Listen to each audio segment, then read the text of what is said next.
Welcome to the darkest chapter of The Binding of Isaac Explained, how Flash has failed its game devs.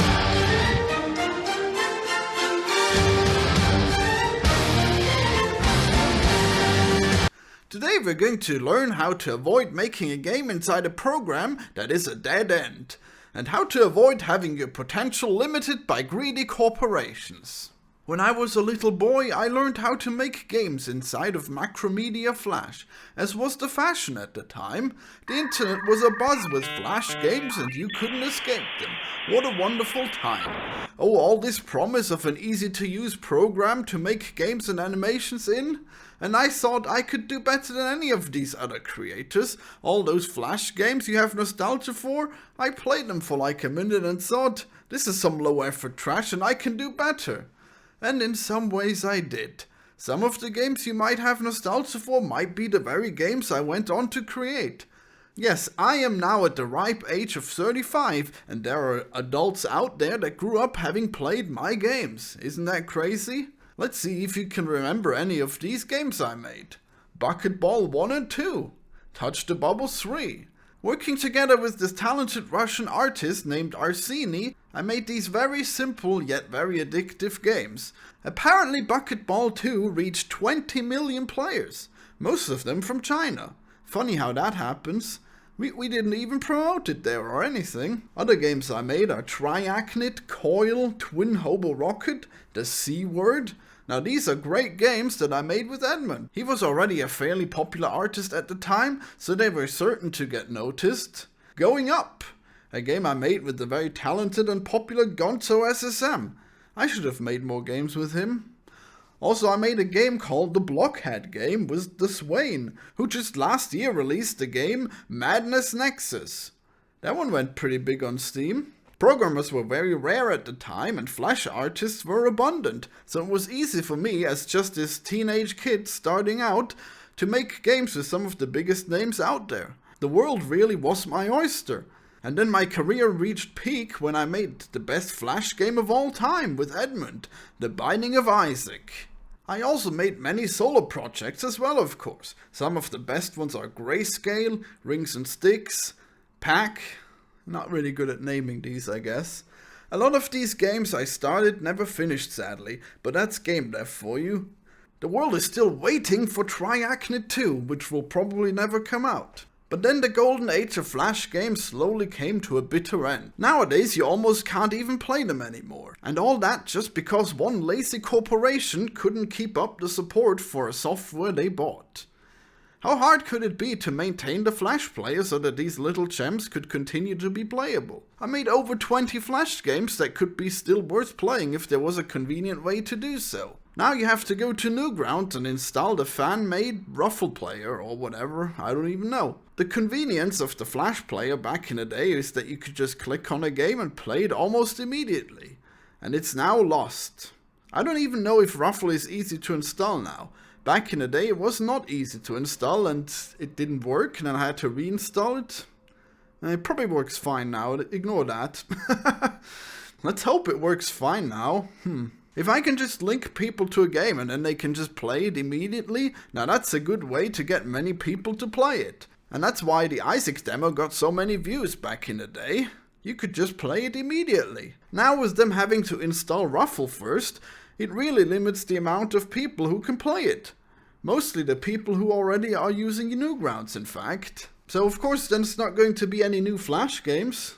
I still have Flash and I still use it to draw occasionally. It still works for that. The games could still be playable. I could port them to an exe file and upload them to Steam.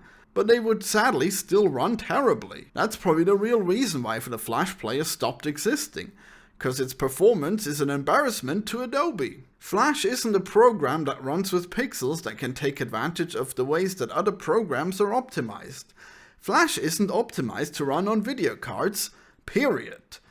Yes, if you play a Flash game, it plays 100% on your processor. On one core of your processor to be exact. When they came up with the concept at Macromedia, that was enough. Multicore was only slowly becoming a thing and video cards weren't much stronger than processors back then. It was a reasonable way to create a program at the time, but sadly it aged like milk. Now, a corporation with the financial power of Adobe should be able to remake the Flash player from the ground up so that it can play old Flash games at a higher performance, so that we could experience our history and childhood like never before. But no, they just took down the Flash player and now millions of internet games are no longer playable. Well, we knew that was coming, and some browsers still supported the Flash player for a while, so it didn't come out of nowhere. At that time, I didn't even think about it that much. Who even plays Flash games these days? But thinking about it now, it really sucks. It was a big part of what makes me who I am, and it's, well, gone. And I still see people commenting on my games on Newgrounds almost every day. There's still a small niche of people out there playing the games from back in the day to relive the good times. But it's too late. We let them get away with it. We should have caused more of a backlash to make them change their mind. What is Adobe without its creators? Not much, right? Well, I guess it will have an army of AI creators soon, and I guess we're hurtling towards the singularity. Okay, so why was the Flash player so hard to update to modern hardware? It's the graphics. Flash uses vector graphics, which means that instead of pictures being saved 1 pixel at a time, it saves instead each line and fill that makes up the drawing. So here's a pixelated circle, and here's a vector circle.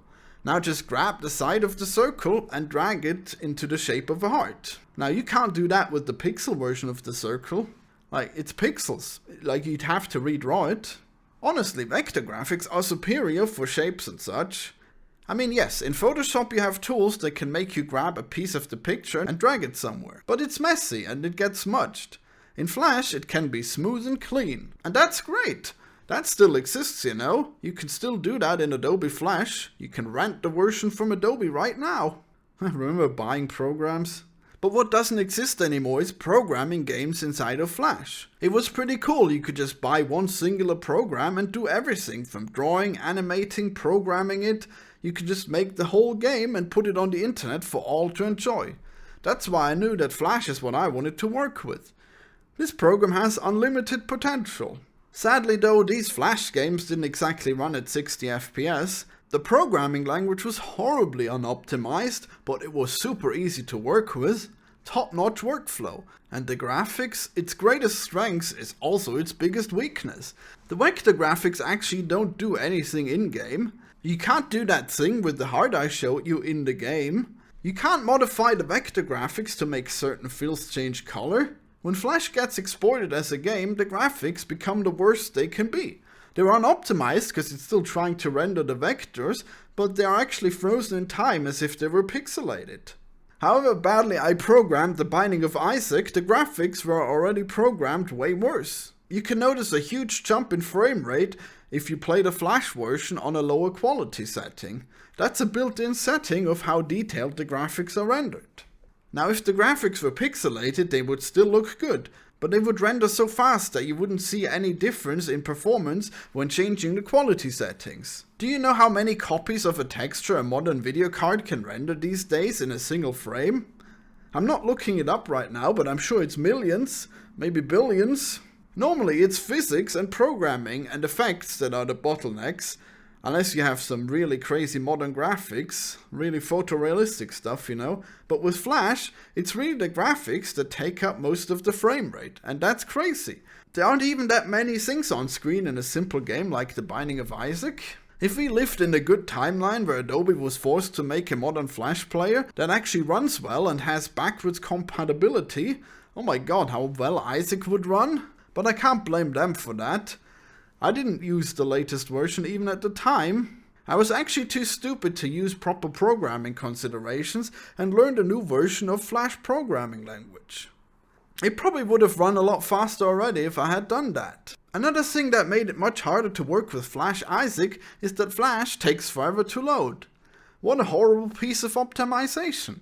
Apparently when you make a Flash project, it is pretty much just one big file.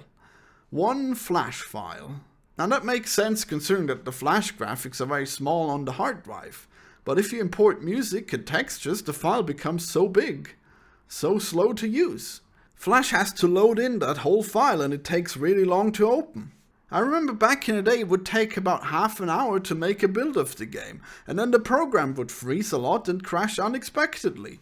And if it crashes, it could potentially corrupt the whole project. Wow! So of course that would happen occasionally, so what I did was make a new file every like 2-3 days, so that we would never lose all the progress, you know? Look at that. Here's 430. We made so many files. I had 430 versions of this project file. Crazy. Anyways, when I finally got an SSD, it got dramatically better so that I was able to make the Eternal version. But Flash was still being really slow even then. If Flash had done better, it may have never been necessary to port the game to a new engine. Maybe if I would have worked harder, I could have made it run better as it was. But who knows? People love rebirths, so I guess it all worked out. No thanks to Adobe.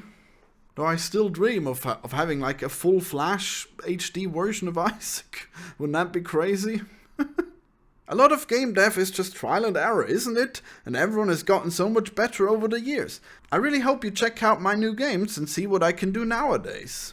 So what's the modern solution to working with large projects? Well, multiple files obviously. If you make a new project in Unity, every asset is its own file, and the project is a folder. So if Unity crashes, as it is known to do, at least most of the files will have been saved at some point.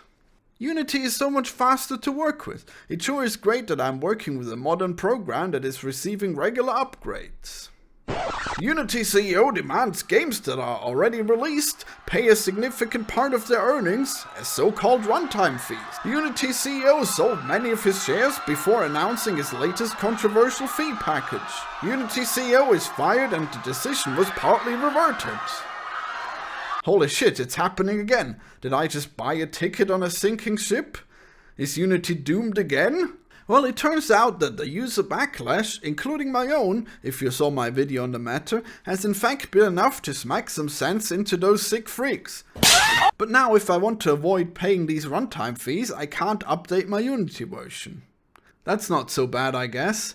I'll just keep using it, and when the new Unity version has indeed noticeable upgrades over the old version, I'll get that at some point for my new games and I'll pay the 2.5% revenue fee. I can live with that, even if I don't like it. Damn it, Unity, you were the chosen one, but you messed with your fanbase in a significant way that we can't forgive. Unity was poised to be the #1 tool for game devs out there, but now we can't trust them anymore. That will surely hurt the future. Now, you saw how long I stuck with Flash, so I'll probably stay with Unity forever. I know it's not a great choice, but I'm a slow learner when it comes to learning new tools. But wow, when I'm familiar with a tool, I can work with it so fast that it makes your head spin. I'm just glad that people spoke up and put Unity in their place. Not like how people just let Flash games be discontinued. We should have fought more. It should have ruined Adobe's stock price to buy Flash only to discontinue the Flash player. Well, now we know. Now people pay a lot more attention. People do have a power. We do need to keep these CEOs in line every once in a while if they make a horrible choice that can ruin everything. So what's the takeaway here? Pick wisely what you work with. Maybe be good at several engines. Well, that's not what I choose. Just pick a popular engine and stick with it. If the engine remains popular, it will continue to get supported. Make your own engine? I would highly advise against this. Just imagine how much extra work that will be. So many things they don't even think about that your engine just does for you automatically. Just try to avoid learning how to program games in the Flash player. Don't learn to work in a doomed engine. Not to be confused with the Doom engine. Can you believe people still work in a Doom 1 engine and make modern games with it? Why? People still use Flash to draw and animate. Edmund still works with Flash to make his new game graphics. Just look at these flashy animations. Yeah, you go, cat. That new Hell of a Boss show looks like it's made in Flash as well, but I haven't found confirmation of that. Flash is still huge with animation. Whatever you can use, make sure it suits you. No point in switching from Unity to Unreal if you're going to lose a lot of time learning a new engine when you're already used to Unity and can work with it efficiently. If you feel that your engine is done wrong or obtuse, then yeah, find something new. If it's running slow, do your research. Maybe there's a certain hardware that can help you. How much time did I lose because I didn't know that Flash would actually run a lot better with an SSD? Who would have guessed that a hard drive would be what was holding me back? Well, everyone now with hindsight, but still.